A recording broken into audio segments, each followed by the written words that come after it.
بسم اللہ الرحمن الرحیم صفحہ 48 ہے.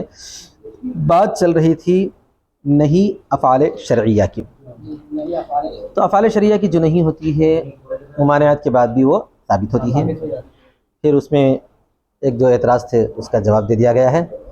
اس کے بعد جو ہے بتایا گیا ہے بات چل رہی تھی نہیں افعال شرعیہ کی، اس میں بیچ میں ایک اعتراض آیا تھا، اس اعتراض کا جواب دے دیا گیا ہے. اس کے بعد یہاں پر یہ بتایا گیا تھا آخر میں کہ اگر کوئی آدمی جو ہے ممنوع اوقات میں اگر جو ہے نماز شروع کر دے تو چونکہ اس وقت نظر ماننا صحیح ہے، اس وقت جو ہے نماز شروع کر دے تو نماز ہو جاتی ہے کراہت کے ساتھ، لیکن اگر توڑ دیے تو پھر قضا واجب ہے. اس سے ایک دوسرا مسئلہ تھوڑا سا فرق والا ہے، اس کے فرق کو بیان کرتے ہیں. وَبِهِ فَارَقَ صَوْمَ يَوْمِ الْعِيدِ، اور اس سے جدا ہوتا ہے، اس سے یعنی نفل سے جدا ہوتا ہے، نفل نماز سے. ٹھیک ہے، عید کے دن کا روزہ نفل نماز مغرب وقت میں شروع کرے تو لازم ہوتی ہے بول رہے ہیں، یہ بات تو اوپر ثابت کی گئی. لیکن روزے کا معاملہ تھوڑا الگ ہے. اگر کوئی آدمی عید کے دن روزہ شروع کر دیتا ہے، نظر نہیں مانا بلکہ کیا کرا، عید کے دن روزہ شروع کرتا ہے تو لا یلزمہ الاتمام، پورا کرنا اس پر ضروری نہیں ہے. اگر توڑ دیا تو قضا واجب بھی نہیں ہے. یہ امام ابو حنیفہ فرماتے ہیں. کیوں، کیا وجہ ہے؟ تو نفل کے حساب سے دیکھا گیا تو یہ بھی کرنا تھا، یہ بھی لازم ہونا چاہیے تھا. جیسا کہ نفل نماز میں آپ مغرب وقت میں شروع کر دیے لازم ہو گئے بولے تھے، ہاں لازم ہو گئے. اگر توڑ دیے تو قضا واجب بولے تھے. یہاں پر بھی شروع کر دیے تو پورا کرنا ضروری ہے بولنا، یا توڑ دیے تو قضا واجب ہے بولنا چاہیے. ہاں لیکن نہیں بولتے ہیں ایسا. کیوں، بتا دیں گے. اور اس سے جدا ہوتا ہے عید کے دن کا روزہ، اس لیے کہ اگر اس میں شروع کرتا ہے تو نہیں لازم ہے اس کو پورا کرنا ابو حنیفہ اور محمد کے پاس. امام ابو یوسف تو یہ اصول کے مطابق بولتے تھے کہ کرنا پورا ضروری ہے. اگر کوئی عید کے دن شروع کر دیا تو کرنا بھائی، مگر عید کے دن روزہ رکھنا حرام ہے بول کے کیا کرے لوگ، سمجھا دیے تو نے کیا کر دیا، توڑ دیا تو پھر قضا کرو بول کے ابو یوسف فرماتے ہیں. لیکن ابو حنیفہ ایسا نہیں بولتے ہیں. کیا ہے وجہ؟ لأن الاتمام لا ينفك عن ارتكاب الحرام. کیوں ضروری نہیں ہے ابو حنیفہ کے پاس؟ اس لیے کہ پورا کرنا حرام کے ارتکاب سے جدا نہیں ہوگا. پورا کرنا حرام کے ارتکاب سے جدا نہیں. اگر آپ پورا کریں گے تو حرام کے ساتھ ہی پورا کرنا پڑے گا، حرام کے ساتھ ہی پورا کرنا پڑے گا. اور جو ہے لہٰذا آپ کو پورا نہیں کرنا چاہیے، کیونکہ حرام کا ارتکاب کرتے ہوئے کوئی عمل کرنا مناسب نہیں ہے. پھر نماز میں کیوں بولے تھے ایسا؟ نماز میں جو ہے ایسے وقت کا معاملہ تھا کہ وہ وقت جو ہے نماز اور غیر نماز کے لیے مکروہ تھا، لیکن اب شروع کر دیے ہیں. اگر آپ شروع کر دیے ہیں تو پورا کر لو. مکروہ وقت تھوڑا سا گزر جاتا ہے، اس کے بعد بھی اگر وقت باقی رہا تو نماز پوری ہو سکتی ہے. اس میں تھوڑا سا فرق ابو حنیفہ نے بیان فرمایا، بس یہ فرق کو ذہن میں رکھو. اچھا، ومن هذا النوع، اسی نوع سے ہے. اس نوع سے مطلب وہی افعال شریعہ کی نہیں. یہ بیچ میں تو خالی روزے کو جدا بتا دیا گیا ہے، اتنی سی بات سمجھ لو. روزہ الگ ہے، نفل نماز سے ہٹ کے نفل روزہ ہے، وہ عید کے دن کا روزہ ہے. اس کے بعد بقیہ اور چیزیں ذکر کرتے ہیں جو افعال شرعیہ کی نہیں مانتی ہیں. کیا ہے وہ؟ ومن هذا النوع وطی الحائض، اور اسی نوع سے ہے حائضہ کی وطی. اسی نوع سے ہے حائضہ کی وطی. مثلا کوئی آدمی حائضہ سے وطی اگر کیا ہے تو اس سے کیا ثابت ہوتا ہے معلوم ہے؟ اس سے ثابت ہوتا ہے کہ وہ جو ہے وہ خاتون جو ہے وہ بن جاتی ہے، کیا بولتے ہیں اس کو، محسنہ بن جاتی ہے. اسی طرح وطی کرنے والا بھی محسن ہو جاتا ہے. محسن ہونے کا مطلب ہے کہ اس کو شادی شدہ شمار کر لیا جائے گا، وطی کرنے والا شمار کر لیا جائے گا. حالانکہ یہ در حقیقت دیکھا گیا تو افعال حسیہ میں سے ہیں، لیکن پھر بھی اس کو افعال شرعیہ شمار کر دیا جائے گا. ومن هذا النوع، اور اسی نوع سے حائضہ کی وطی. فإن النهي عن قربانها باعتبار الأداء، اس لیے کہ نہیں اس کے قربان معنی جمع کرنے کی، اس کے قربان کی جو نہیں ہے اللہ تعالیٰ نے اس سے جمع کرنے سے جو منع کیا ہے وہ ادا کے اعتبار سے ہے. اس اعتبار سے بھائی ادا، گندگی کے اعتبار سے. ادا بنے تکلیف بھی ہو سکتی ہے، گندگی بھی ہو سکتی ہے. اللہ تعالیٰ کی قول یسألونک عن المحیض، کہ لوگ آپ سے پوچھتے ہیں حیض کے بارے میں. قل هو اذن، تو آپ کہہ دیجیے وہ اذا ہے. فاعتزلوا النساء في المحیض ولا تقربوهن حتى يطهرن، تو تم جدا رہو عورتوں سے حالت حیض میں اور ان سے قربان مت کرو، جمع مت کرو یہاں تک کہ وہ پاک ہو جائے. ولہذا قلنا، اسی بنا پر ہم نے کہا یترتب الاحکام علی ھذا الوطی، احکام مرتب ہوتے ہیں اسی وطی پر. کسی وتی پر احکام مرتب ہوتے. یہاں پر بھی کیا سمجھا جائے گا؟ ایسے ہی مانا جائے گا جیسا کہ جو ہے افعال شرعیہ کی نہیں کرنے کے بعد بھی ثابت ہوتی ہے. اس کو بھی جو ہے اگرچہ کہ وتی فعل حسی ہے لیکن وہ ادا ہونے کی حیثیت سے فعل شرعی قرار دیا گیا ہے. فعل شرعی قرار دیا گیا ہے. سمجھ میں آ گیا؟ تو فعل شرعی کے مطابق اگر کوئی آدمی ممانعت کے باوجود بھی کر گزرتا ہے تو اس میں حکم ثابت ہو جاتا ہے. جیسا کہ ابھی میں بولا واتی کا احسان کرنا ثابت ہو جائے گا. احسان کا مطلب یہ ہے کہ ایک آدمی ہے جس نے کسی سے ابھی تک جمع نہیں کیا ہے, اس کی شادی نہیں ہوئی, چنانچہ انہیں کیا کیا معلوم ہے, شادی کرنے کے بعد حالت حیض میں اپنی بیوی سے جمع کر لیا. تو جمع کرنے کے بعد اس کو محسن شمار کرتے ہیں. کیا شمار کرتے ہیں؟ محسن. کیا فرق پڑتا ہے محسن غیر محسن کا؟ بہت بڑا فرق پڑتا ہے. اگر کوئی آدمی غیر محسن جو ہے نعوذ باللہ زنا کر لیتا ہے تو اس کو کوڑے مارے جاتے ہیں, اگر محسن زنا کر لیتا ہے تو سنسار کرتے ہیں. یہ فرق ہے دونوں میں. تو اب یہ آدمی بیچارہ جو اپنی بیوی سے حالت حیض میں جمع کیا تو اس کو کیا شمار کر لیے؟ محسن شمار کر لیے. کیوں شمار کرے؟ اس واسطے کہ ممانعات کے بعد بھی, اس واسطے کے بعد بھی اگر عمل کر گزرے تو اس کو کیا سمجھا گیا ہے؟ حکم ثابت ہو جائے گا. کیا شمار کیا گیا ہے؟ ثابت ہو گیا, محسن ہونے کا حکم ثابت ہو جائے گا. وَتَحِلُّ الْمَرْأَةُ لِلزَّوْجِ الْأَوَّلِ, اور عورت زوج اول کے لیے حلال ہوگی. اور ایک مسئلہ بھی ثابت کر رہے ہیں اس سے. زوج اول کے مطلب یہ ہے کہ اگر کوئی آدمی مثال کے طور پر جاوید میاں ہے, اپنی بیوی کو 3 طلاقیں دے دیے, کیا کرے؟ 3 طلاقیں دے دیے تو پھر وہ بیوی ان کے لیے دوبارہ حلال نہیں ہوتی نا, وہ مطلقہ حتیٰ تنکح زوجا غیرہ, یہاں تک کہ انہیں دوسرے شوہر سے نکاح کر لے اور انہیں وتی بھی کرے. اب انہیں کیا کری معلوم, کسی اور سے نکاح کر لیا, کری سو کری حالت حیض میں کری. اب وہ بیچارہ حالت حیض میں اس سے وتی کر لیا, تو حالانکہ ممانعت ہے, ممانعت کے باوجود حکم ثابت ہو جاتا ہے. ممانعت کے باوجود وتی اگرچہ کہ فعل حسی ہے لیکن اس کو شرعی میں شمار کیا گیا ہے کیونکہ ادا کا معاملہ شرع سے تعلق رکھتا ہے. ٹھیک ہے نا؟ تو اس واسطے اس کو فعل شرعی شمار کر کے حالت حیض میں کی گئی اس کی وتی کو مان لیا جائے گا. مان کے انہیں جو ہے پھر طلاق دے دینے کے بعد وہ لڑکی کس کے لیے؟ جاوید کے لیے حرام ہو جائے گی. آئی بات سمجھ میں؟ ہاں. وَتَحِلُّ الْمَرْأَةُ لِلزَّوْجِ الْأَوَّلِ, اور عورت حلال ہو جائے گی زوج اول کے لیے. وَيَثْبُتُ بِهِ حُكْمُ الْمَهْرِ, اور مہر کا حکم بھی ثابت ہو جائے گا. اچھا مہر کا حکم کیا معلوم ہے؟ اگر مثال کے ابا سے کسی سے شادی کر لیا, شادی کرنے کے بعد مہر نہیں دیا اور وتی سے پہلے طلاق دے دیا تو مہر کتنا ہوتا ہے؟ آدھا ہوتا ہے. آئی بات سمجھ میں؟ لیکن وتی کر لیا سو کر لیا. کیسا کر لیا؟ ایسی حالت میں. کون سی حالت تھی؟ ایسی حالت میں.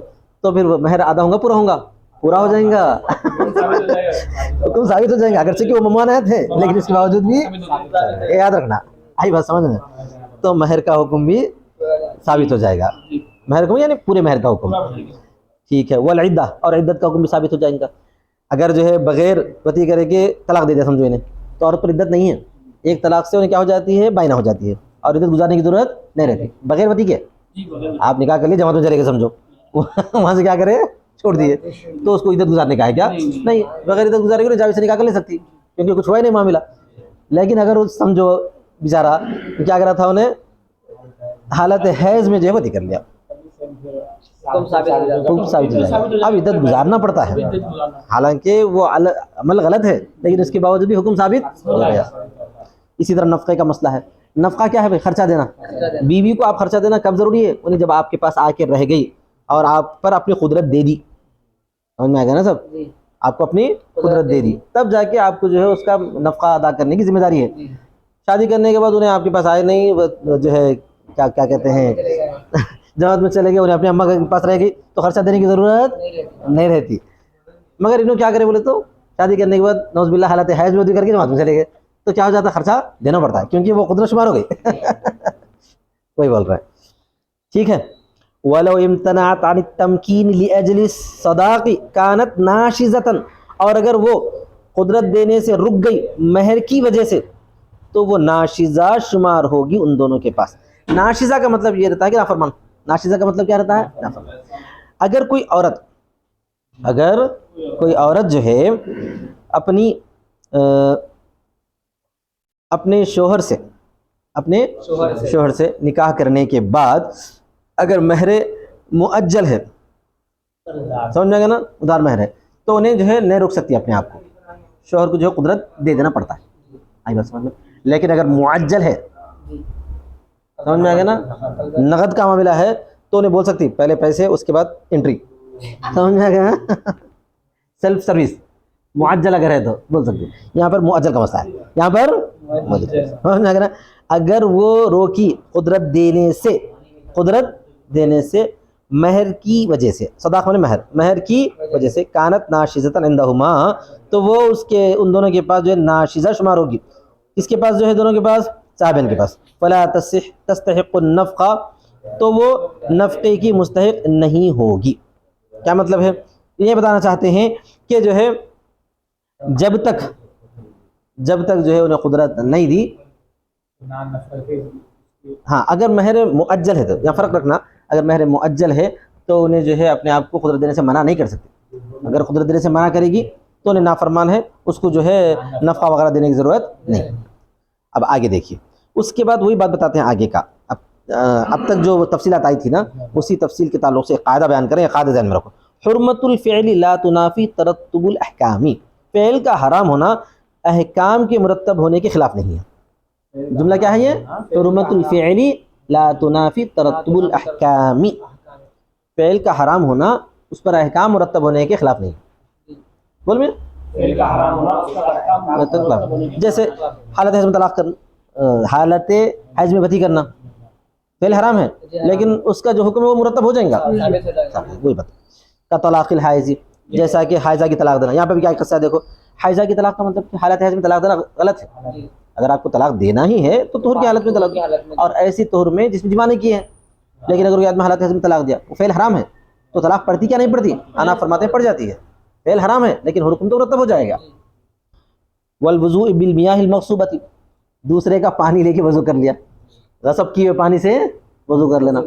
مثال کے طور پر ٹینکر آیا پانی کا، ہر آدمی کیا کرتا، یا عورتیں ٹینکر سے پانی بھرتی نا، اپنا اپنا گھڑا رکھ لے گئے، وہ دوسرے کا پانی جو ہے مار کے کھینچ لیے، تو کیا ہوا، وہ غصب کیا ہوا پانی ہے، اب کھینچ کے لے جا کے بیچاری کیا کری، جاوید کی بیوی جاوید کو دے دیو پانی، اب انہیں وضو کر کے نماز پڑھا رہے ہیں یہ غصب کیا ہوا پانی تو غلط ہے، فعل حرام ہے لیکن نماز صحیح نہیں ہے، صحیح ہے، ہاں یہ اسی طرح پر جو ہے چوری کی چھری سے مرغی ذبح کرنا، چوری کی چھری سے مرغی ذبح کرنا فعل حرام ہے لیکن ذبح حلال ہے۔ والاصطیاد بقوس مغصوبۃ، اسی طرح شکار کرنا غصب کیے ہوئے تیر سے، کمان سے، قوس کس کو بولتے ہیں؟ تیر کمان کو بولتے ہیں، تیر اور کمان، قوس کمان ہوتا ہے، تیر جو ہے سہم ہوتی ہے، تو قوس بولتے ہیں استعمال کرنے میں عام طور پہ۔ تو کیا ہے، مغصوبہ کمان سے جو شکار کرنا، والذبح بسکین مغصوبۃ، اور ذبح کرنا مغصوبہ چاقو سے، یہ سب کیا ہے، فعل حرام ہے۔ اسی طرح سمجھ لو آج کل بہت سارے لوگ کیا کرتے، غصب کی ہوئی زمین پہ نماز پڑھ لیے، روڈ کی زمین قبضہ کر لیے، مسجد کا نام لگا دیا، نماز شروع کر دی، وہ تو عمل ناجائز ہے، وہ عمل ناجائز ہے لیکن نماز ادا ہو جاتی، نماز ادا ہو جاتی۔ والصلاۃ فی الارض المغصوبۃ،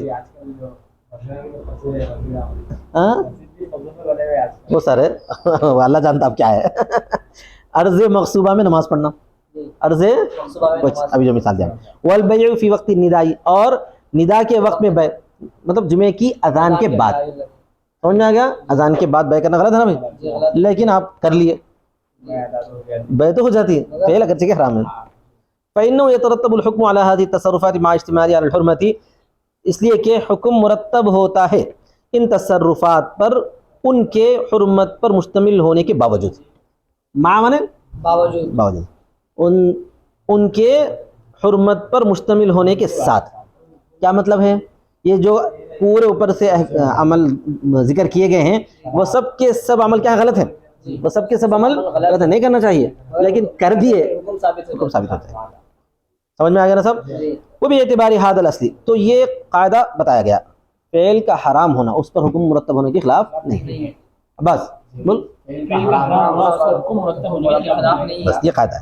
وہ بھی اعتباری حاد الاصلی، اسی اصل کے اعتبار سے، قلنا فی قولی تعالیٰ، ہم نے کہا اللہ تعالیٰ کے قول ولا تقبلوا لهم شہادۃ ابدا، یہ اللہ تعالیٰ نے فرمایا اس آدمی کے لیے جو دوسرے پر تہمت لگاتا ہے، سمجھ میں آ گیا، اور گواہ ثابت نہیں کرتا ہے، تو اس کو دو سزائیں دی گئی ہیں، ایک سزا تو دنیا میں کیا ہے کہ اس کو کوڑے مارے جائیں گے، 80 کوڑے، پھر اس کے بعد دوسری بات یہ کہ ولا تقبلوا لهم شہادۃ ابدا، کبھی بھی اس کی گواہی کو قبول نہیں کیا جائے گا، مت قبول کرو فرمایا اللہ تعالیٰ نے، سمجھ میں آ گیا نا، اور اس کی شہادت قبول کرنا گناہ ہے، اس کی شہادت کرنا گناہ ہے، لیکن اگر انہیں شاہد بن گیا اگر انہیں شاہد بن گیا حکم ثابت ہو جائے گا نہیں ہو جائے گا؟ ہو جائے گا.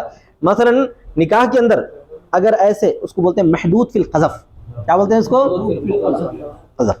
ایسا آدمی جس کو قذف میں یعنی تہمت لگانے میں حد لگائی گئی ہو، انہیں اگر نکاح کا گواہ بن گیا، نکاح تو ہو جائے گا، اس کی گواہی قبول نہیں ہوگی، مطلب عدالت میں وہاں تو نکاح میں انہیں گواہ بن جائے گا، نکاح ہو جائے گا، یہ مطلب ہے. پہل کے حرام ہونے کے باوجود بھی حکم ثابت ہو جاتا ہے، اس کی گواہی قبول کرنا جائز نہیں ہے، لیکن انہیں گواہ بنے تو نکاح قبول.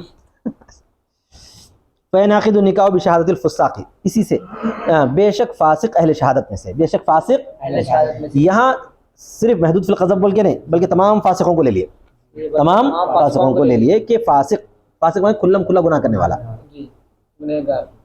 فاسق ہے. چکنے جو ہے جتنے ہیں پورے فاسق ہے.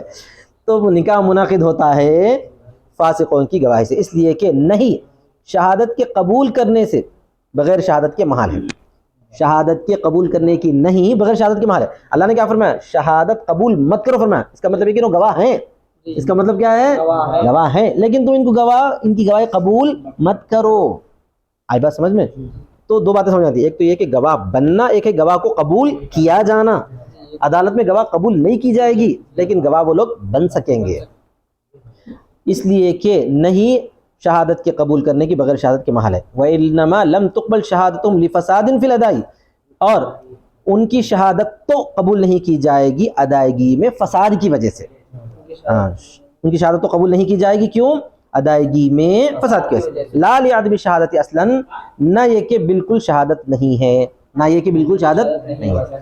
شہادت ان کی نہیں ہے بول کر قبول نہیں کی جائے گی ایسی بات نہیں ہے، بلکہ انہوں شہادت ہیں لیکن انہوں چونکہ گناہ کریں اس واسطے ان کی شہادت کو قبول نہیں کیا جائے گا. وعلی ھذا لا یجب علیہم اللعان، اور اسی بنا پر ان پر لعان واجب نہیں ہوگا. لعان کا مطلب کیا ہے؟ کوئی آدمی اپنی بیوی پر زنا کی تہمت لگاتا ہے اور کوئی گواہ پیش نہیں کر سکتا تو وہ لعان کرنا پڑتا. کیا کرنا پڑتا؟ لعان پڑتا. قرآن مجید میں سورہ نور کے اندر ہے تفصیل یہ کہ میں گواہی دیتا ہوں کہ میری بیوی کو زنا کرتے ہوئے میں نے دیکھا، پھر میں نے دیکھا بولنا، اگر میں جھوٹ بولتا ہوں تو مجھ پر اللہ کی لعنت ہو بولنا، اس واسطے اس کو لعان کہا گیا ہے. کیا کہا گیا اس کو؟ لعان. تو لعان بھی ایک طرح کی شہادت ہے، لعان بھی ایک طرح کی شہادت ہے، گواہی دے رہا جو ہے. تو چونکہ یہ آدمی محدود فی القذف ہے، اس کی گواہی قبول نہیں کی جائے گی تو لہذا اس پر لعان بھی نہیں ہوگا، اس پر لعان بھی نہیں ہوگا، کیونکہ لعان بھی گواہی ہے. وہ بولنا چاہتے ہیں محدود فی القذف یعنی جو آدمی ہے کسی پر تہمت لگایا تھا، اس کے گواہ ثابت نہیں کر سکا، کوڑے لگا دیے گئے. بعد میں ایک وقت ایسا آیا کہ پھر اپنی بیوی پر تہمت لگا دیا، یہاں پر بھی گواہی ثابت نہیں کر رہا، تو اب اس کو لعان کرنا پڑتا کیا؟ نہیں، کیونکہ اس کی گواہی قبول نہیں کی جاتی. تو جب گواہی قبول نہیں کی گئی تو لعان بھی نہیں ہوگا. آئی بات سمجھ میں؟ اسی بنا پر نہیں واجب ان پر لعان، اس لیے کہ شہادت کا ادا کرنا ہے، اس لیے کہ وہ شہادت کا ادا کرنا ہے اور کوئی ادائیگی نہیں ہوتی فسق کے ساتھ. وآخر دعوانا الحمدللہ رب العالمین.